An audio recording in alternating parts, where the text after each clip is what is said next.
Today I'm back with you again with another popular Ghanaian food or street food which can be taken as breakfast or lunch or dinner. People normally take this for breakfast so it can last them the whole day and it's simply delicious. This recipe particularly will give you the best you can ever have. Hello everyone, today we are making Ga Kenkey, also known as Nknai Dokno. This one particularly shows you the best way to make Ga Kenkey very soft and delicious right at the comfort of your home. So if you want to see how I made this in detail, please keep watching. If you're new to this channel, my name is Debbie, and on this channel I bring you loads of different amazing recipes.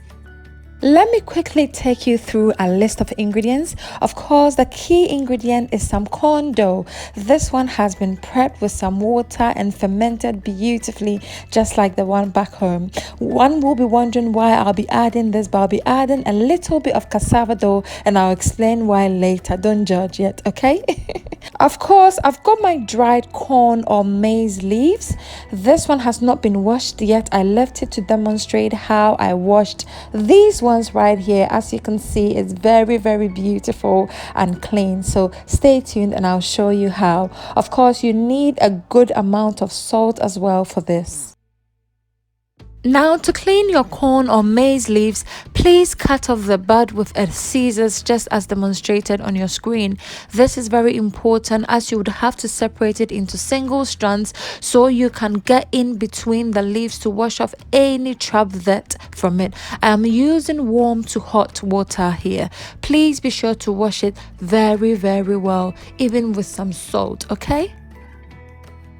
Today I am here to show you an in-depth, detailed, step-by-step way of making kenkey, as I know kenkey is very tricky and very daunting to make, so please follow the steps closely. Now the corn leaves have been washed beautifully. What I will do will be to mix my corn dough with some good cold water. I am doing this so it will loosen a bit before I use it in the cooking process. If you use it dry, you would just have to use a lot of water in your base or a flatter, but I do it this way so it will be soft right from the onset. The next key tip for making the perfect Ga Kenkey is to divide your corn dough into 3 equal parts, and every part will contain 3 cups each. If you're making less, either make it 1 cup of 3 equal parts or 2 cups of 3 equal parts, okay? My darlings, today this is proper Ga Kenkey education, Ga Kenkey making school, so be very attentive, okay? Make sure to concentrate and don't miss any part. So in the end, there was a little part left which I'll be adding to the one I'll be using for my aflata or the base of the kenkey. So you can see that it's been divided evenly, and this part will be for the aflata. So I'll transfer the part for the aflata into my pot, and now I'll be showing you why I add some cassava dough. And only a little will go a long way. This is almost a cup of the cassava dough I'll be adding to the part for the aflata. The cassava dough helps your kenkey to be very mushy and silky as well. I'll add some water as if I was going to make banku and mix it all together to combine with my clean hands, just to make sure that there are no lumps left in there. At this point, you have to add a good amount of salt, because the salt you'll be adding to the aflata is what is going to be used for the whole kenkey. So be sure to add enough, or else you cannot add once you make your kenkey balls. So the quantity of water I added was 6 cups of water, but once I get to the middle, or once everything forms beautifully like banku, just like you see, I will add some water, some hot water, make some holes in it, cover it and allow it to simmer through to cook it without having to turn it the whole way through. Making the aflata this way saves you a lot of energy and time. Also, it is essential that your aflata is very soft right from the beginning before adding the rest of the corn dough, as you want your kenkey to be mushy. So it's been about 15 minutes now of boiling under low heat. I will stir everything to combine and turn it until they are all beautifully combined and done. And at this point, our flatter is ready. Simples, my friends. We are almost there. Don't grow weary, okay? I'll transfer the flatter into a bigger pot. At this point, it's very hot, and you have to do this while it's hot, okay? Once I transfer this to a pot, I will add the rest of the corn dough, which is the 2 portions of the 3 cups. I'll come in with my spatula and turn it as if I was turning banku and drive it very, very well. Be very fast so it does not get lumpy, okay? So once it's been mixed beautifully with my spatula and once it cools off a bit, please make sure that it's cooled off until it's warm before you introduce your hands, okay? So with some cold water on the side, I will start to mix everything well with my hands. Making it this way again saves you a lot of energy, and it ensures that everything is combined beautifully. At this point, you need to make sure that you are combining it very, very well, or else when your kenkey is done, it will be very flaky. And we are good and done. Let's move on to the next part. Which is making our balls. At this point, please do not make the balls too big, or else it will take a long time to cook, or if you're unlucky, it might not even cook in the middle. So what you have to do is to dip your hands into your cold water and make the balls as demonstrated on the screen, so that it does not stick onto your hands. This part is one of the parts I love because it's the easiest part of all.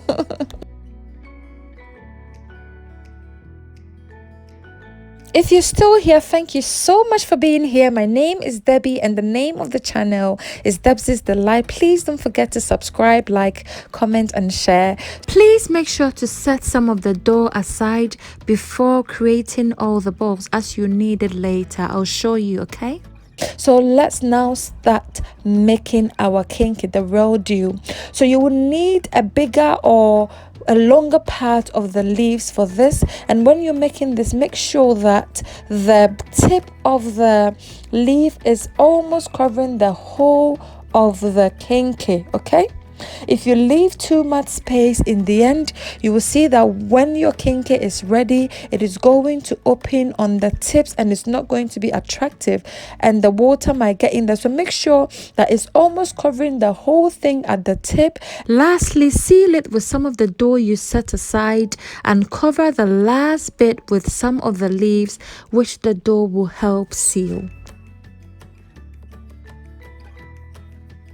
And it is sealed just like that.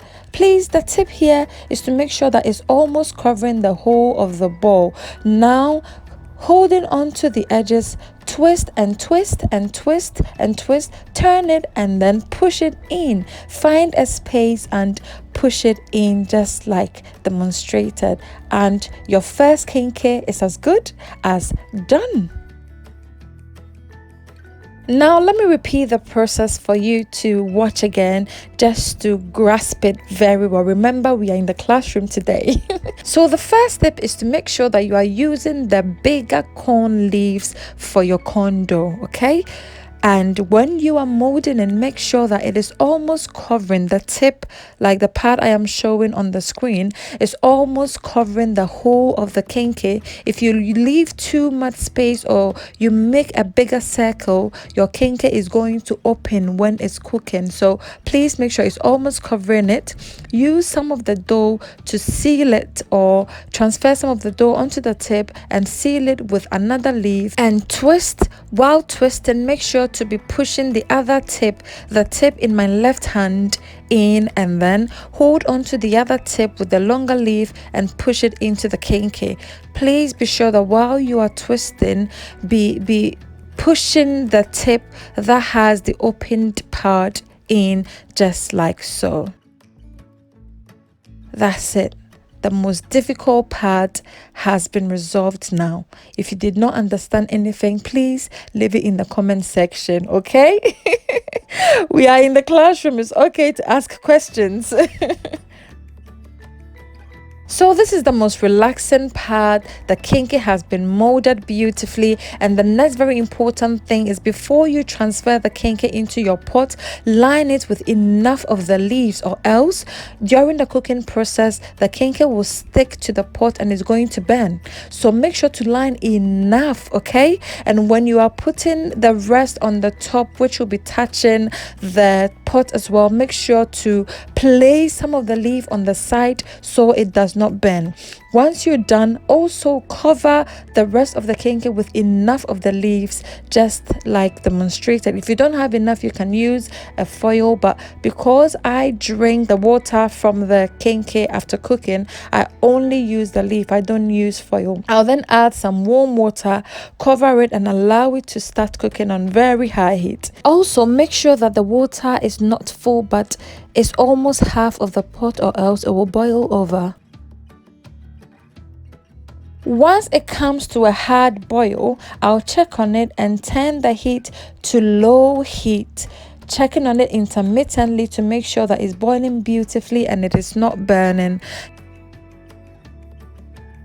It's been an hour of cooking time, and checking on the kenkey, I realized that the water had reduced in size, so I'll add more boiling water. Please do not add cold water, as you want it to continue boiling without it being on the fire longer. So the whole thing boiled for a total of about 3 hours. Yes, you need that much time to finish cooking your kenkey very well, and voila, our kenkey is ready. Is good, is soft, and oh my, the aroma is just everything for me. So good. I will take off the leaves I used to cover it for the next time I make kenkey. And yes, the water from boiling it, please do not throw it out, is the best part, especially when you have cold, flus and fevers. I just left it in the fridge for another time, okay? And just look at that. The kenkey is ready, looking very beautiful. Everyone was just waiting to consume it. I'll transfer it to my plate, and oh my, this kenkey, you definitely have to try. It's definitely a must try. So good. So I made some very big, and I made sure to put it under the pot so it cooked quicker than the smaller ones. And just look at that, please. I think I have done a good job, especially in explaining and teaching you in class today. So don't forget to like this for your sister, comment, share, and if you haven't subscribed, please, what are you waiting for? Subscribe. So to prevent the kenkey from going hard, once I've transferred it to the plate, I'll cover it with some cling film to make sure that no air is passing around it to cause it to be hard. And of course, when I'm having kenkey, I go all out, my dearies. This tilapia recipe, if you haven't seen it, you have to check it out. I posted this last week, and please make sure to check it and pair it with your kenkey. Of course, I fried some good eggs as well. I can't have kenkey without all these condiments. No. I do a feast, a proper buffet when I have kenkey. And just look at that, we are all done. So the next thing we're going to do is to break into this to see how soft and mushy and silky this is. Have a look.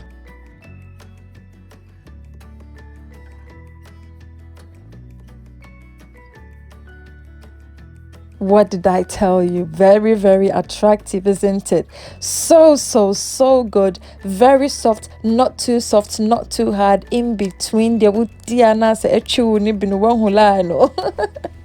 Thank you so much for watching. Of course, I paired this with my shito as well. If you haven't seen my tuna shito recipe, please click on the link above now, and I'll leave the link in the description box as well with the link for the tilapia. Thank you so much for watching. Please don't forget to like, comment, share, and subscribe. Until we meet again in my next adventure. Oh yes, before we go on to that, just admire how juicy this tilapia is. Just check the recipe out in my previous video. I've linked it above now, and find the link in the comment section or description box as well. Thank you so much for watching. Until I see you in my next one, remember that I love you all, but God loves you the most. Bye for now. I love you all.